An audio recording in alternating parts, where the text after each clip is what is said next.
Hi Kurnool. ఒకసారి మన cinema ఎక్కడెక్కడ ఆడిందో మొత్తం అందరికి హాయ్ చెప్పేద్దామా? ఇక్కడి నుంచి అందరికి హాయ్ చెప్దాం.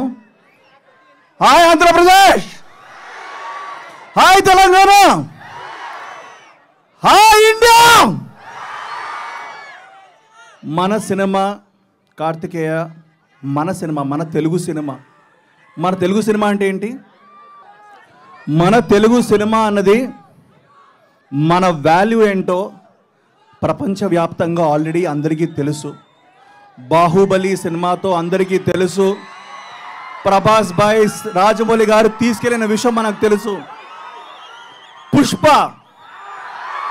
అల్లు అర్జున్ గారు, సుకుమార్ గారు మన తెలుగు సినిమా ఏంటో అక్కడ తీసుకెళ్ళి పెట్టారు. అలాగే రీసెంట్ బ్లాక్ బస్టర్ RRRలో మన తారకన్న, మన రామ్ చరణ్ భాయ్ వాళ్ళు తీసుకెళ్ళి మన తెలుగు సినిమాని ప్రపంచవ్యాప్తంగా తీసుకెళ్లారు. మన సినిమా హిందీలో డబ్ అవుతుంటే నాకు భయం వేసింది. మీకు కూడా భయం వేసింది కదా, ఏంటి నిఖిల్ ఏంటి, కార్తికేయ 2 ఏంటి, హిందీ ఏంటి అనుకున్నారు కదా? నిజం చెప్పండి, నేను అనుకున్నాను. కానీ రిలీజ్ చేసిన దగ్గర నుంచి నేను ఇప్పుడే చెప్పిన మహానుభావులు ఎవరైతే మన తెలుగు సినిమాని తీసుకెళ్లారో ఆ రూట్లో వెళ్ళాం.